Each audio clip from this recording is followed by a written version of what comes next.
네, 여러분 안녕하십니까? 수원시 글로벌 평생학습관 러닝레터 배우러와 제 115호를 배달해 드리겠습니다.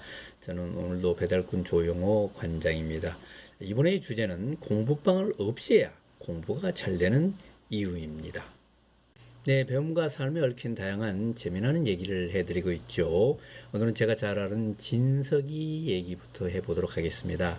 진석이는 초등학교를 졸업하고 중학교에 진학했는데 자기 누나 두 명은 버젓이 공부방을 가지고 있었습니다. 그런데 진석이는 공부방이 없었습니다. 일찌감치 공부방을 가지고 싶었지만은 하지만 형편이 안 돼서 자기가 못 가는 걸 참았습니다. 근데 이제 중학생이 됐으니까 더 이상 참을 수가 없다 해가지고 나도 공부방을 만들어 주세요. 내 개인 방이 있어야 됩니다. 해가지고 아버지를 졸라가지고 결국 아버지가 쓰던 방을 본인이 공부방으로 쓸 수 있게 됐습니다. 얼마나 좋았겠습니까? 그리고 공부를 잘 했겠지요. 그런데 놀랍게도 오히려 성적은 떨어졌던 것입니다. 그리고 사람들, 가족들 얼굴 보기도 힘들어졌고요. 예. 그래서 아버지가 조사를 해보니까, 알아보니까 혼자 들어가서 노트북 가지고 게임을 주로 했다. 게임을 안 할 때는 낮잠을 자고 딴짓을 했다. 이렇게 된 것입니다. 그래서 아빠는 노트북을 뺏었죠. 그러니까 더욱 갈등이 생기고 학교도 안 가려고 그러고 문제가 심각해졌던 것입니다. 이 공부방이 정말 필요한 것 같은데 이렇게 공부방을 만들어주면 이렇게 또 문제가 생기기도 합니다. 진석이가 이 말썽쟁이가 된 것은 오히려 공부방을 혼자 갖게 되었기 때문이 아닐까요? 네. 일본의 샤토 로코라는 분이 계신데요. 이분은 샤토 로코는 이렇게 생겼습니다. 이분은 아이들 4명을 길렀는데 4명 모두 이 거실에서 공부를 하게 하고 개인 공부방을 만들어주지 않은 결과 모조리 일본 동경대학 그것도 의과대학에 진학했다는 것입니다. 이 4명 아이들의 사진이 있는데요. 첫째가 91년생, 그 다음에 93년생, 그 다음에 95년생. 막내 아이가 여자아이 98년생이네요. 모조리 도쿄 의대를 나왔다. 의대를 입학했다. 이런 얘기입니다.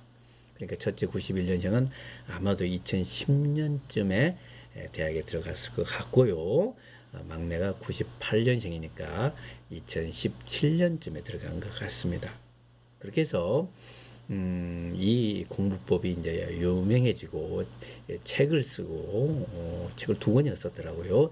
2014년에 한 권, 2015년에 한 권인데 여기 보면 도쿄 의과대학에 3명의 자녀를 합격시켰다고 되어 있는데 2015년에 쓴 책이기 때문에 3명이 됐고요. 그 이후에 또 막내까지 합격을 한 것입니다. 그래서 일본에서는 이 거실 공부가 이때부터 굉장히 붐을 이루게 됐다 그러네요. 예, 거실 공부 이들만이 한 것이 아니고요. 동경대 학생들을 대상으로 조사를 했더니 무려 74%가 거실에서 공부했다. 자기 방에서 공부했다는 비율은 15%밖에 안 되네요. 야, 참 놀랍습니다. 어디서 공부하느냐 이게 참 중요하네요, 그죠? 그런데 이제 좋은 데서 공부를 하게 하려고 강남 8학군에 가기도 하고 목동에 가기도 하고 지방에서는 서울로 오기도 하고 하는데 어느 지역인가도 중요하겠지만서도 그것보다 더 중요한 것은 자기 집에서 어디서 공부하느냐 이게 또 중요하다 이런 얘기 아니겠습니까? 네, 거실 공부가 좋은 점이 뭘까요? 우선 공부방이 따로 있으면은 공부는 특별히 하는 것이다 이렇게 생각되고 그 집안 내에서도 공부방까지 가기에는 상당히 멀잖아요. 근데 거실에서 있다 보면 밥 먹고 바로 공부하고 얘기하다가 바로 공부하고 생활 속에서 자연스럽게 학습을 한다는 그런 좋은 점이 있고요. 또 자녀들이 여러 명이면 또 자녀들이 한 명이라도 부모가 계시면 서로 같이 있을 때 자극을 받는다는 것이죠. 아무래도 옆에서 뭘 도움을 주거나 하지 않더라도 같이 있으면 조금 동기가 생기잖아요. 그러니까 남자 어른들도 카페에 가서 일을 하거나 어떤 터미널 같은데 뭐 역 같은 데 가서 오히려 집중이 잘 돼서 공부를 하는 분들, 책을 읽는 분들도 계시잖아요. 아이들은 오히려 더 그렇다는 거죠. 그리고 또 서로 도움을 주고받을 수 있잖아요.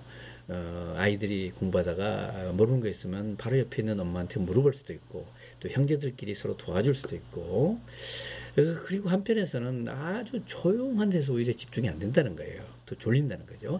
약간의 소음, 약간의 혼란이 있어야 집중이 잘 되는 그런 면이 있다. 이런 얘기입니다. 그런데 거실 공부를 한다고 해서 다 성공한 건 아니겠죠. 일단 거실 공부를 하려면 옆에 TV나 소파가 있어서는 안 될 것 같습니다. 그리고 중요한 것이 조명이 밝아야 된다는 거예요.